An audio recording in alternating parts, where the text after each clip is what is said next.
Welcome to Top Scholars, the Smart Learning app. Under quantitative aptitude, we are going to understand percentages. Let us see type 1 to understand the concept. What it says is, Manish spends 20% of total income on house rent, ठीक है?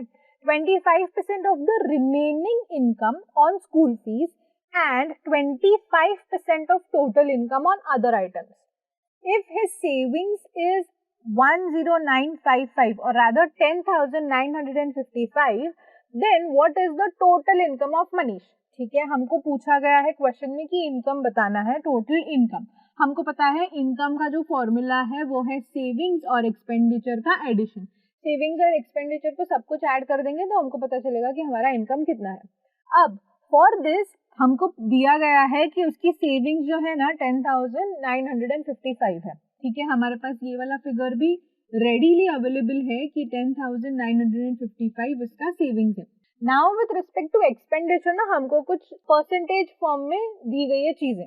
अब वो क्या है कि वो है ना 20% जो उसका टोटल इनकम है ना हाउस रेंट पे स्पेंड कर देता है. ठीक है, तो मैं लिख देती हूँ हाउस रेंट जो है ना उसका 20% जाता है टोटल इनकम में से, मतलब जितना भी कमाता है 20% उसको हाउस रेंट देना पड़ता है. ठीक है, अब आगे क्या बोला है, and 25% of the remaining income. Remaining income बोला है, टोटल इनकम नहीं बोला है. रिमेनिंग इनकम मतलब क्या, हाउस रेंट है 20% चला गया. अगर 100% लेते हैं, 100% में से 20% हाउस रेंट है वो चला गया, मतलब बचा कितना, 80% बचा. उस 80% में से 25% वो स्कूल फीस के ऊपर स्पेंड कर रहा है. तो आई अंडरस्टैंड कि उसका जो स्कूल फीस होगा, स्कूल फीस वो है 25% of the remaining income. Remaining income कितना हुआ, अभी हमारे पास 80% बचता है. वाई, बिकॉज 100 में से 20% तो उसका हाउस रेंट पे चला गया ना, तो बचता है हमारे पास 80%. ठीक है, 25% of 80%. And further we are given 25% of total income on other items. ठीक है, उसका एक अदर आइटम्स भी है जहां पर उसका एक्सपेंडिचर हो रहा है और वो है 25% of the total income. Total income मतलब 100% में से ही जा रहा है, उतना समझ में आ गया. ठीक है, तो ये जो है ना उसका पूरा एक्सपेंसेस के बारे में हमको पता चल रहा है. इनकम हमको फाइंड आउट करनी है, सेविंग्स हमको दी गई है, एक्सपेंसेस का कैलकुलेशन हमने यहाँ पे कर दिया है. तो how do we proceed. Expenses का अगर हम टोटल कैलकुलेशन कर रहे हैं 100% में से, हम बोल रहे हैं कि लेट अस से कि उसका इनकम जो है ना वो 100% हो रहा है. ठीक है, उसमें से वो सेविंग्स और एक्सपेंडिचर कर रहा है. ठीक है, अब ये वाला जो है 20% house rent, school fees 25% of 80%. अब ये हम कैलकुलेट कैसे करेंगे. टोटल एक्सपेंसेस यहाँ पर ये इसका 20% आ गया हाउस रेंट का, प्लस 25% ऑफ 80%. अगर ये कैलकुलेट करना है 25% मतलब 25/100 ऑफ 80%. 80% मतलब 80/100. ठीक है, 25 और 100 हमको पता है, 25 1 और 25 4 इज 100. ठीक है, अब 4 और 80 अगर हम देखते हैं, 4 1 4 20 और अदर 4 2 इज 8 और यहाँ पे 20 जीरो भी कैरी फॉरवर्ड, तो 4 20 is 80 is what we understand. ठीक है, तो 20/100 अब हमारे पास बचता है. टोटल इनकम का कैलकुलेशन कर रहे हैं ना हम, तो 20% जो है it is nothing but his school fees. ठीक है, of the total income. Why, because 25% of 80% हमने ले लिया, it is nothing but as equivalent as 20% of his total income. ये हमने यहाँ पे कैलकुलेट कर दिया. तो 20% उसका हाउस रेंट हो गया, 20% उसका स्कूल फीस हो गया, और ये जो 25% है ये उसका अदर आइटम्स पे एक्सपेंसेस हो गया. मतलब टोटल एक्सपेंसेस उसका कितना हुआ है, 20 and 20 is 40, 40 and 25 is 65%. ठीक है, मतलब 65% जो है वो उसका टोटल एक्सपेंडिचर हो गया. 100% अगर हम इनकम मान रहे हैं और एक्सपेंडिचर हमको पता है कि वो ना 65% उसका एक्सपेंसेस में चला गया. अगर 100 में से 65 एक्सपेंसेस में चला गया तो सेविंग्स में कितना बचता है, 100 माइनस 65 बराबर 100 माइनस 65 करते हैं तो वो हो जाता है हमारा 35% बराबर. 35% जो है वो सेव कर रहा है. अब अगर वो 35% सेव कर रहा है, हमारे पास तो ऑलरेडी इंफॉर्मेशन दी गई है कि ये जो उसका सेविंग्स है ना वो अमाउंट में 10,955 है. इसका मतलब क्या है, ये 35% is equal to 10,955. Question is asking about total income. Total income मतलब 100%. अगर 35% 10,955 है तो 100% कितना हुआ is what we have to find out. ठीक है. I hope this calculation makes sense and it becomes easy to understand. Now let us calculate for the total income. Income is equal to saving plus expenditure. Income we have calculated or we have assumed it is 100%. Savings we are already aware it is 10,955. Expenditure we have calculated to be 65%. So 100 minus 65 is nothing but 35%. This 35% is representing savings, which is 10,955. So if 35% is 10,955, 100% कितना होगा? In simple terms, we have to find out. So nothing but cross multiplication. How do we do that? 10,955 into 100 divided by 35.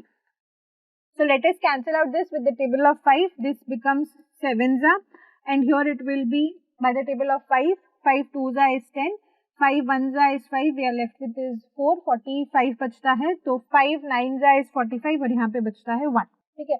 अब 2191, 2191 भी अगर हम 7 से देखते हैं तो कैंसिल आउट हो जाएगा. 7 3za is 21, तो 9 बचता है, तो 7 1za is 7, तो -7 करेंगे तो यहाँ पे 2 बचेगा. 7 3za is 21. ठीक है, तो यहाँ पर 3 हो जाएगा और यहाँ पे ये दो 0 0. तो 100% जो है वो हमने फाइंड आउट कर दिया by way of cross multiplication. It is nothing but 31300. This is nothing but the total income, मतलब 31,300 is the total income. Question is asking what is the total income? It is 31,300. So this becomes the answer for this particular question. Okay. Now moving ahead to type 2. What it says is a dishonest shopkeeper marks up the price of wheat by 20% and gives a discount of 15%. But at the time of selling, he gives 850 grams instead of 1 kg. What is his net profit percentage? ठीक है. Question is asking us about net profit percentage. तो उसका formula तो पता होना चाहिए ना हमको.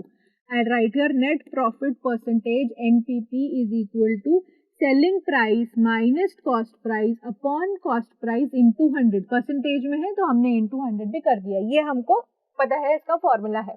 बट अब हमारे पास न सेलिंग प्राइस है न कॉस्ट प्राइस है. हमको तो चीजें कुछ परसेंटेज में दी गई है. परसेंटेज में भी कैसे? मार्कअप प्राइस है वो 20% दिया हुआ है और डिस्काउंट है वो 15% दिया हुआ है. वहां पर हमको सेलिंग प्राइस और कॉस्ट प्राइस पे जाना है विद द इंफॉर्मेशन की वो थोड़ा डिसऑनेस्ट है कि 1 kg बोल के भी वो 850 ग्राम से बेच रहा है, तो वहां पर भी वो चीटिंग कर रहा है. As the name says is a dishonest shopkeeper. तो for this particular type of a situation we need to be very thorough with the concepts of percentage with respect to the selling price, cost price and the markup price. अब वो कैसे होता है? Cost price से अगर हमको selling price पे जाना होता है, ठीक है, कॉस्ट प्राइस से सेलिंग प्राइस पे जाना होता है तो हमारे पास होता है प्रॉफिट और लॉस. कॉस्ट प्राइस में अगर हम प्रॉफिट ऐड करते हैं तो सेलिंग प्राइस हो जाता है, और अगर लॉस होता है तो कॉस्ट प्राइस माइनस लॉस कर देते हैं तो हमारे पास सेलिंग प्राइस आ जाता है. मतलब प्रॉफिट और लॉस जो कॉन्सेप्ट है वो कॉस्ट प्राइस और सेलिंग प्राइस के बीच में आता है. इतना अंडरस्टैंड करते हैं. अब हमको मार्कअप प्राइस भी दी हुई होती है. अब ये जो मार्कअप प्राइस होती है ना वो उसका बेस भी हमारा कॉस्ट प्राइस ही रहता है. जो मार्कअप प्राइस होती है वो कॉस्ट प्राइस पर होती है, और जो कनेक्टिंग लिंक होता है सेलिंग प्राइस और मार्कअप प्राइस पे, यहाँ पे the connecting link is profit and loss from cost price to selling price. और सेलिंग प्राइस से मार्कअप प्राइस जाने के लिए हमारे पास जो कॉन्सेप्ट होता है वो डिस्काउंट का होता है. ठीक है. तो अब हमारे पास जो इन्फॉर्मेशन दी गई है मार्क्सअप एट 20%. ठीक है, हमारा मार्कअप प्राइस जो है ना वो 20% है. अब ये 20% किस पे होगा? As I told markup price होता है कॉस्ट प्राइस के ऊपर. 20% है तो कॉस्ट प्राइस अगर हम बोल देते हैं कि ये 100 है तो हमारा मार्कअप प्राइस कितना होगा? 20% ऑन 100. 20% ऑन 100 मतलब क्या? As equivalent as 120% of 100. 120% of 100 मतलब क्या? ये अगर 100 है 20% ऑन मतलब क्या? अबव, तो इट विल बी 120. तो हमको पता है मार्कअप प्राइस हमने फाइंड आउट कर लिया. तो let us equate it with respect to x में कर लेते हैं. ठीक है, चलो ये तो एक कॉन्सेप्ट होगा कि हमको मार्कअप प्राइस मिल गया. अब और क्या इन्फॉर्मेशन दी गई है? Gives a 15% discount at the time of selling. मतलब क्या? सेलिंग प्राइस से मार्कअप प्राइस जाने के लिए यहाँ पर जो है ना वो 15% दिया गया है. यहाँ पर हमको मार्कअप प्राइस तो पता चल गया 120x हमने कैलकुलेट किया. 120x के ऊपर हमने 15% का डिस्काउंट दिया है, तो अगर हम बोल रहे हैं सेलिंग प्राइस में डिस्काउंट ऐड करते हैं तो हमको मार्कअप प्राइस मिलता है। तो मार्कअप प्राइस से हम अगर डिस्काउंट माइनस करेंगे तो हमको सेलिंग प्राइस मिल जाएगा। अब हम क्यों कर रहे हैं यहाँ पर ये एसपी फाइंड आउट करने के लिए? कॉस्ट प्राइस तो हमने बोल दिया कि चलो 100 है। सेलिंग प्राइस पर आने के लिए based on this information, this calculation, what we are trying to do is 120x में से हम 15% ऑफ 120x माइनस करेंगे तो हमको सेलिंग प्राइस मिल जाएगा। In short what we are doing is selling price पे आने के लिए 120x माइनस कर रहे हैं हम 15% मतलब 15/100 of 120x of this markup price. ठीक है, तो now let's do the calculation. 15/100 अगर हम करते हैं तो वो आता है 3/20 बराबर 3/20। 15/100 का परसेंटेज का मैंने रिड्यूस फॉर्म कर दिया 5 की टेबल से भी अगर कैंसिल करते हैं तो, और ये 0 और 0 कैंसिल हो जाता है, 2 1 और ये 2 6 इज 12, 6 into 3 is 18। तो 120x में से अगर हम 18x माइनस कर देते हैं, मतलब इन शॉर्ट 120 में से 18 माइनस कर रहे हैं तो हमको सेलिंग प्राइस मिल जाएगा। 120 माइनस 18 इज 102x। ठीक है, तो हमको सेलिंग प्राइस वाला फंडा भी पता चल गया। कॉस्ट प्राइस हमने 100 ले लिया, सेलिंग प्राइस हमको 102x मिल गया। अब नेट प्रॉफिट परसेंटेज यहाँ पे तो कैलकुलेट करना बहुत इजी हो जाएगा। Then we will come to this concept कि ये ना 850 ग्राम्स बेच रहा है instead of giving 1 kg। Selling price हमको आ गया 102x। अब यहाँ पर एक और चीज दी गई है कि ये जो है ना वो 850 ग्राम्स बेच रहा है 1 kg बोल के।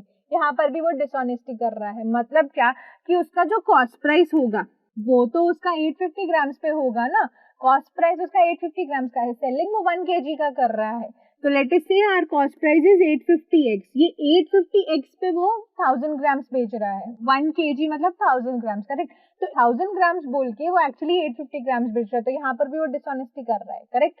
अब यहाँ पे भी रिसीव्ड सेलिंग प्राइस है वो 102x की है, बट अभी कॉस्ट प्राइस के लिए ना हमको एक और चीज दी गई है कि वो क्या कर रहा है, 850 ग्राम्स बेच रहा है 1 kg बोल के, 1 kg मतलब 1000 ग्राम्स, 1000 ग्राम्स बोल के वो एक्चुअली में 850 ग्राम्स ही बेच रहा है। तो इन शॉर्ट अगर हमको कॉस्ट प्राइस फाइंड आउट करना है वो हमारा 850 ग्राम्स के ऊपर ही होगा, correct, and not on 1 kg। Why? Because the thing that he is actually selling is 850 grams and not 1 kg, 1 kg is 1000 grams।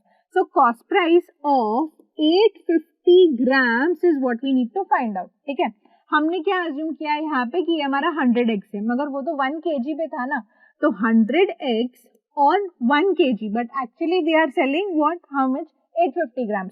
So 100x cost price of 100x into 850, what he is actually selling on a total of 1000 grams means 1 kg बोल के वो 850 grams ही बेच रहा है। तो that way 100x the original cost price that we had assumed for 1 kg, but here there is a defect, no, here is a dishonesty of 850 grams being sold at the price of 1 kg। So finding out the original cost price of 850 grams. So this will be 100x into 850 upon 1000.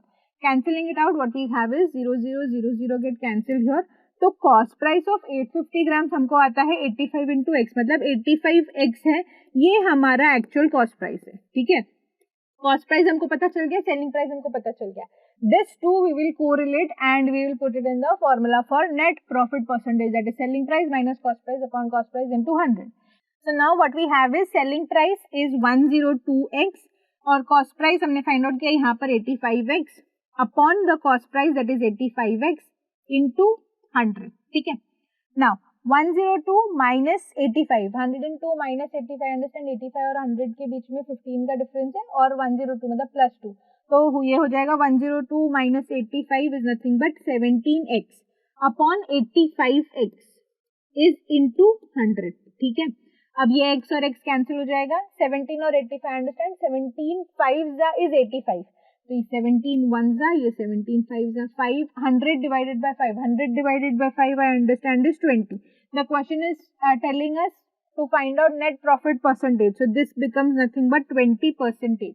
So the net profit percentage when this dishonest shopkeeper, what he does is he marks up the price at 20% and gives a discount of 50% and he sells 850 grams instead of 1 kg.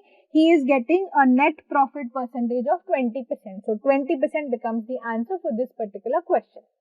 Moving ahead to type 3, what it says is, in an entrance exam, Shalini scored 120 marks out of 160 in quantitative aptitude, ठीक है, and 105 marks out of 140 in reasoning, ठीक है. We have to find out the minimum marks she should score in general science out of 100 to score 80% in 3 subjects.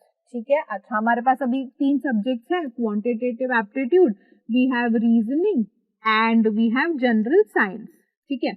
अब यहाँ पर कितना है quantitative aptitude में 120 है ऑन 160, ठीक है. रीजनिंग में उसको है 105 ऑन 140, ठीक है. अब उसको जनरल साइंस में क्वेश्चन क्या पूछ रहा है, 100 में से उसको कितना आना चाहिए ताकि वो ना पूरा उसको 80% आ जाए ऑल द 3 सब्जेक्ट्स में. मतलब इनको मिला के, इसको क्वांटिटेटिव एप्टीट्यूड, रीजनिंग और जनरल साइंस को मिला के कितना होना चाहिए कि वो ना 80% क्वालिफाई कर जाए, ठीक है. हमको फाइंड आउट करना है कि ये कितना मिनिमम नंबर है कि वो 80% पे आ जाए. अभी लेट अस सी 120 और 105 है, 120 और 105 इज 225, ठीक है. अब यहाँ पर 160, 140 और 100, 160 एंड 140 300, 300 एंड 100 इज 400, ठीक है. 400 में से उसको मिनिमम 80% चाहिए, मिनिमम 80% चाहिए. मतलब 400 का 80% अगर हम करते हैं, 400 into 80%, 80% is nothing but 80 upon 100, 0 0 0 0 cancel कर देते हैं अगर हम, तो 8 4 जाइज 32 एंड 0 तो 320. मतलब 320 तो उसको मिनिमम लाना ही लाना है. Question is saying what is the minimum marks she should score so that she gets 80% marks in all the 3 subjects.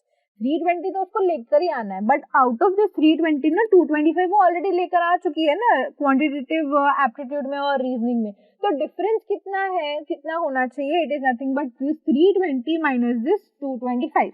तो 320 से अगर हम 225 माइनस कर देंगे तो हमको पता चल जाएगा ना कि जनरल साइंस में उसको मिनिमम कितना चाहिए ताकि वो 80% क्वालिफाई कर जाए, ठीक है. मतलब 80% स्कोर आ जाए उसका ऑल द 3 सब्जेक्ट्स में.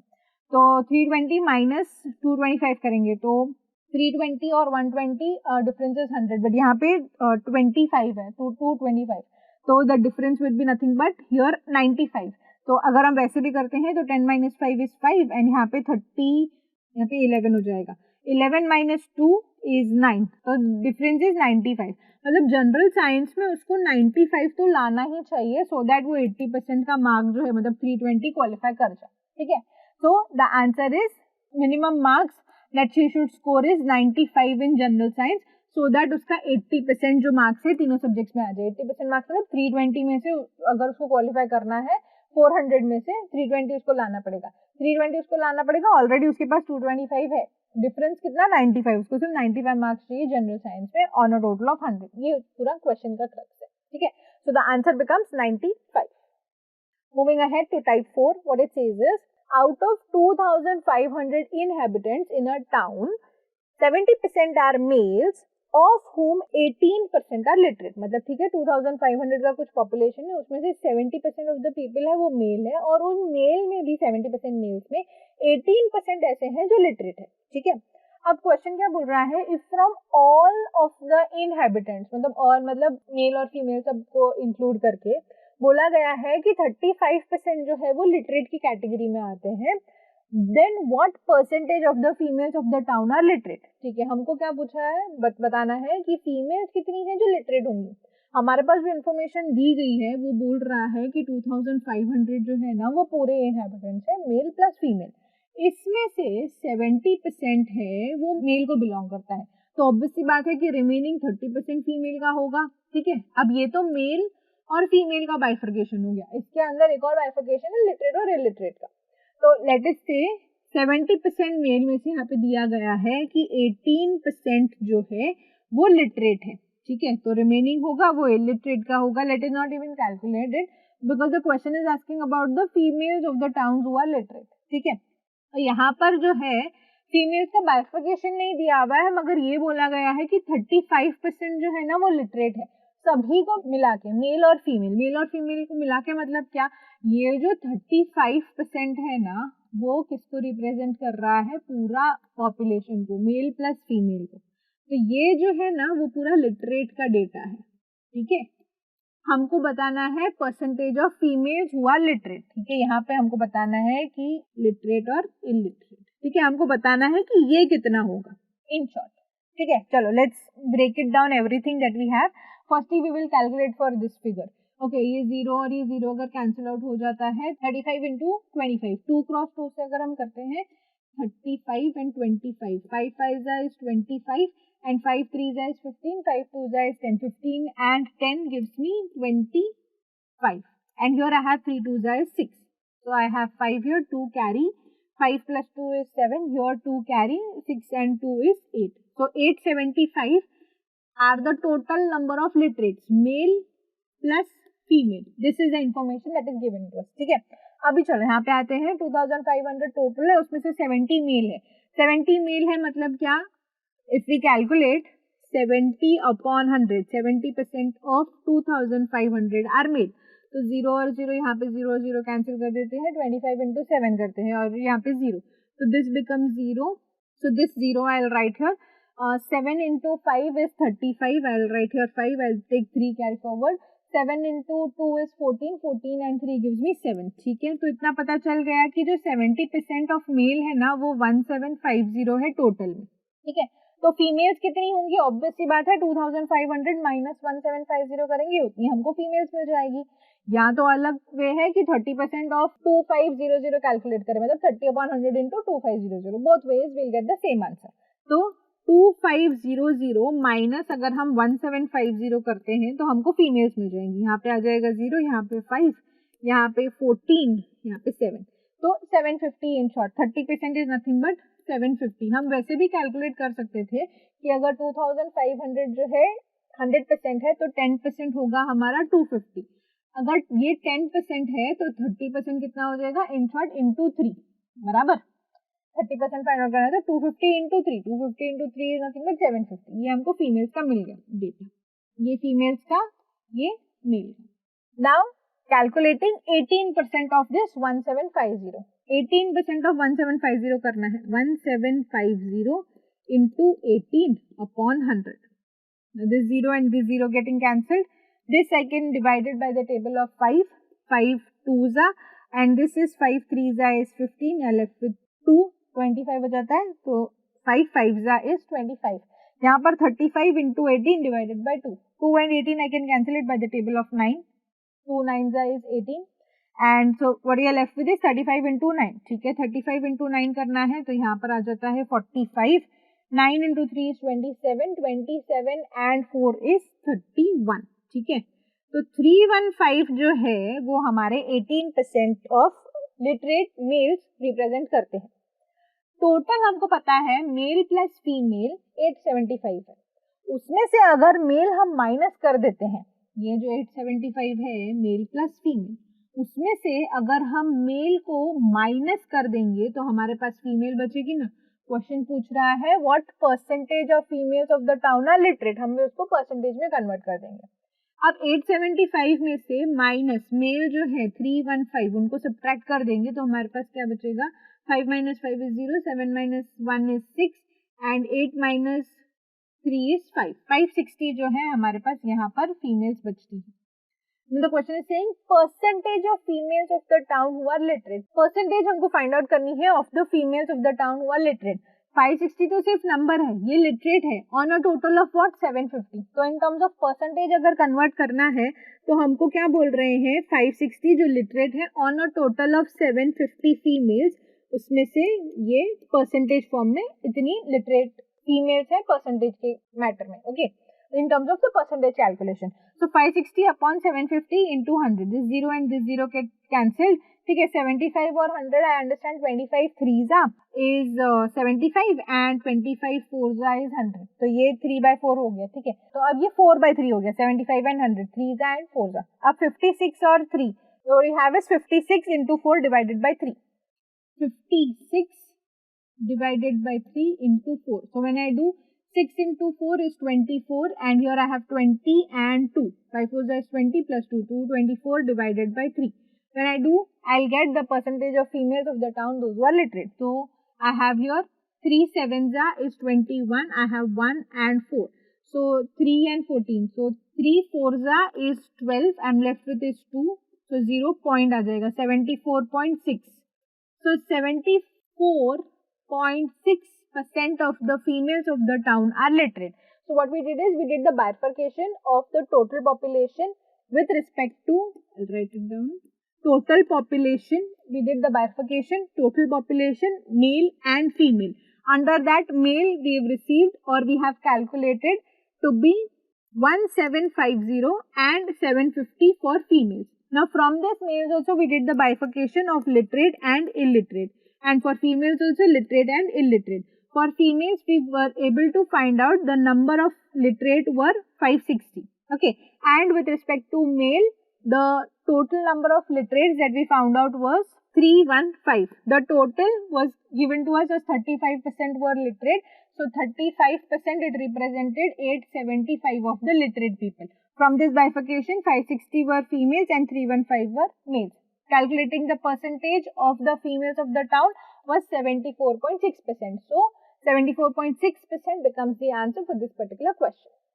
Moving ahead to type 5, what we have is the length and breadth of a cuboid are decreased by 15% each and height is increased by 25%. Then find out the percentage change in the volume of the cuboid. ठीक है, हमको volume of the cuboid है उसका percentage terms में change बताना है. हमको क्या दिया गया है, जो लेंथ और ब्रेथ है ना वो डिक्रीज हो गए हैं 15% से और जो हाइट है उसकी इंक्रीज हो गई है 25% से. ठीक है, लेंथ, ब्रेथ और हाइट. वी आर अवेयर जो वॉल्यूम का फॉर्मूला है it is nothing but length into breadth into height.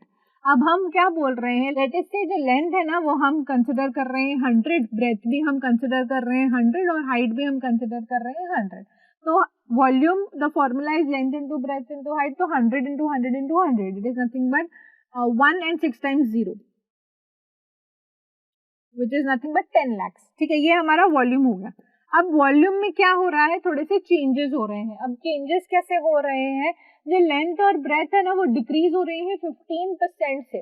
तो 100 अगर ओरिजिनल है उसमें हम 15% माइनस कर रहे हैं. 15% मतलब क्या, 15% of 100 which is as equivalent to as 15. 100 minus 15, correct. तो 100 माइनस 15 अगर हम कर रहे हैं तो हमारा नया लेंथ कितना आ रहा है, 15% डिक्रीज करने के बाद वो आ जाता है हमारा 85. ठीक है, अब ब्रेथ में भी वही सिनेरियो है कि वो है ना डिक्रीज हो गया है 15% से. 15% ऑफ 100 इज नथिंग बट 15. 100 में से 15 अगर चला गया तो 85, ये हमारा न्यू हो गया, new length and new breath.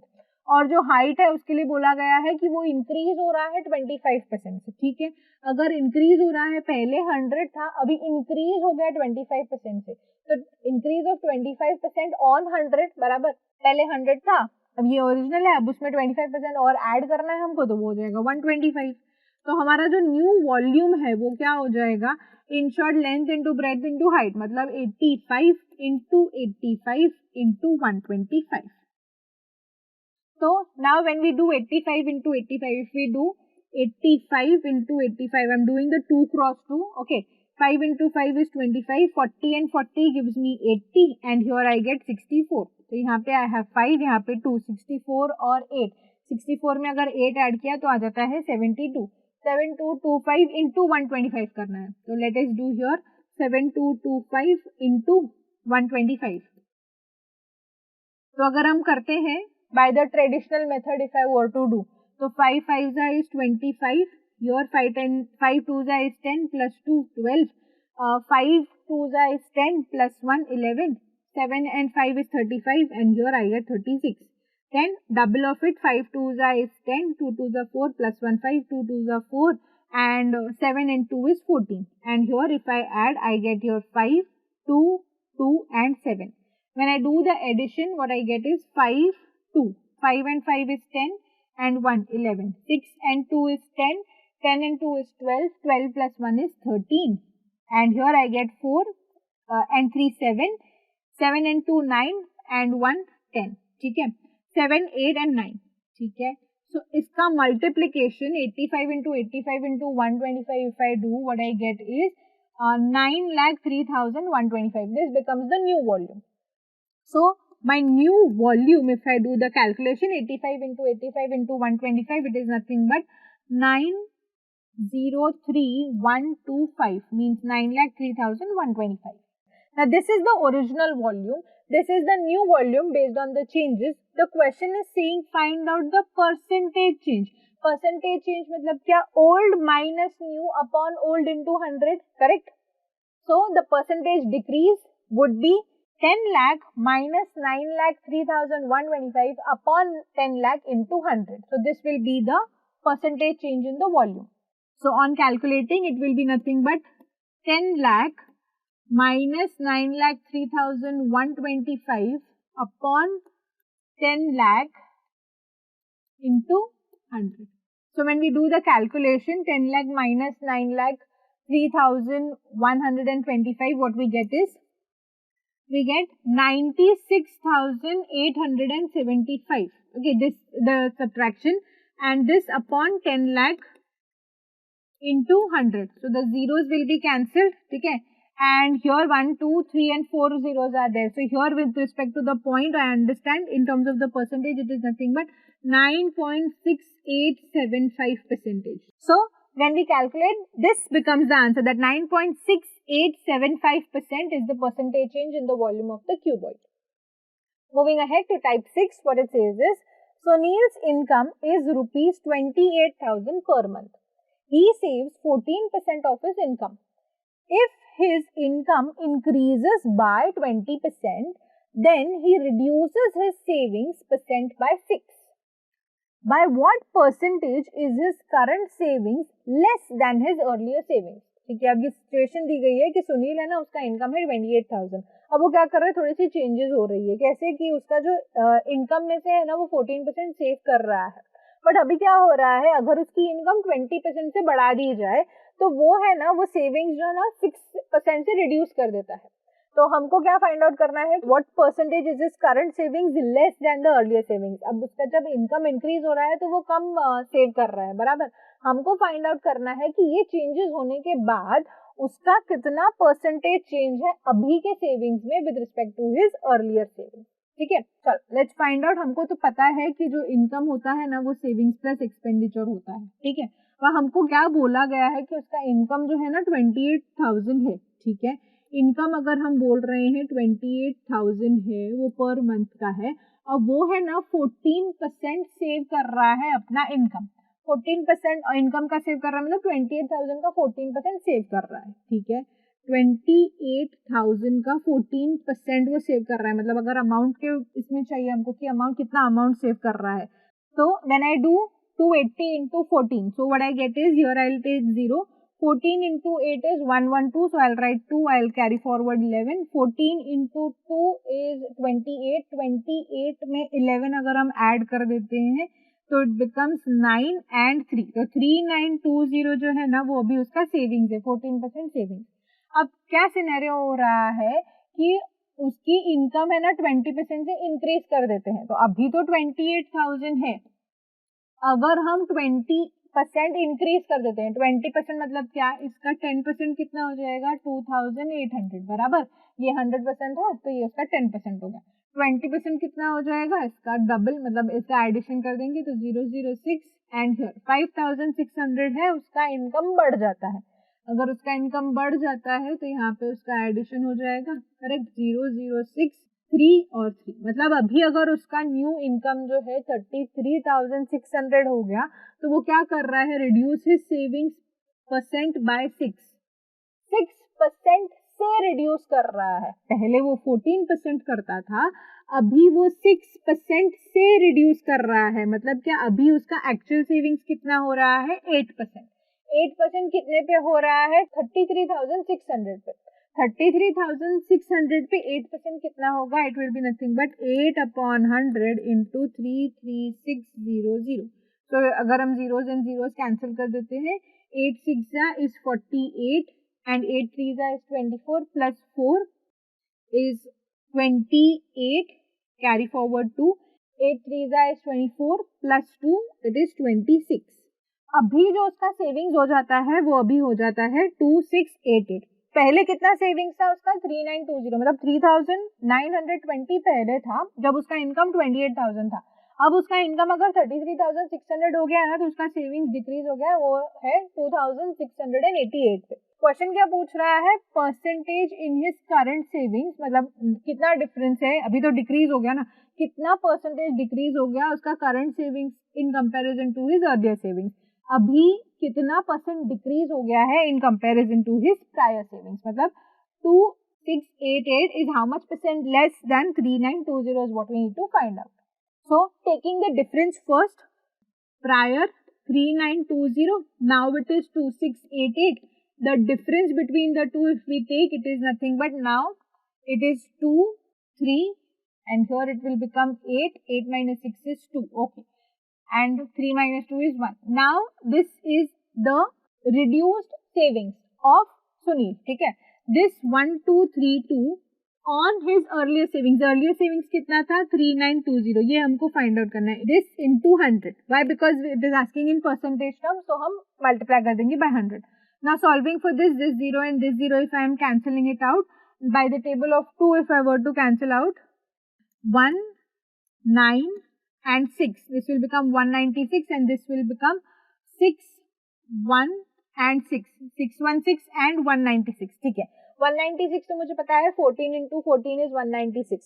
अब 616 अगर मैं देखूं 14 की टेबल से कैंसिल होता है कि नहीं, तो 616 डिवाइडेड बाय 14 अगर मैं करके देखती हूँ तो 14 into 4 अगर मैं करूँ तो 4 4 जा 16 होता है, यहाँ पे 56. ठीक है, हम 4 जा लिख सकते हैं 56, यहाँ पे we are left with is 5 and 6, 56. ठीक है, 44 हो जाता है, मतलब ये 14 into 44 लिख सकती हूँ मैं, और यहाँ पे 14 into 14 लिख सकती हूँ मैं, बराबर.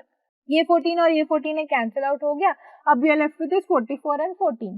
सो now what we are left with is 44 यहाँ पे, 10 यहाँ पे और 14 डिनोमिनेटर में. तो I can say it is nothing but 44 into 10 divided by 14. अब अगर 7 की टेबल से करना चाहूँ तो इट विल बी, अगर 2 के टेबल से कैंसिल करना है तो this will become 22 and this will become 7. 22/7 अगर मैं देखूं पाई का वैल्यू 22/7 वो कितना होता है 3.14. अभी 3.14 है, 22/7 मैंने डायरेक्टली लिख दिया, पाई का वैल्यू 22/7 3.14 into 10. अब into 10 है, मतलब डेसिमल पॉइंट को हटाना पड़ेगा, शिफ्ट करना पड़ेगा, so it will be 31.4%. The question is asking what percentage, by what percentage is his current savings less than the earlier savings. It is nothing but 31.4% less. The current savings is 31.4% less in terms of his earlier savings. So 31.4% is the answer. For more such videos, do subscribe to Top Scholars. Thank you.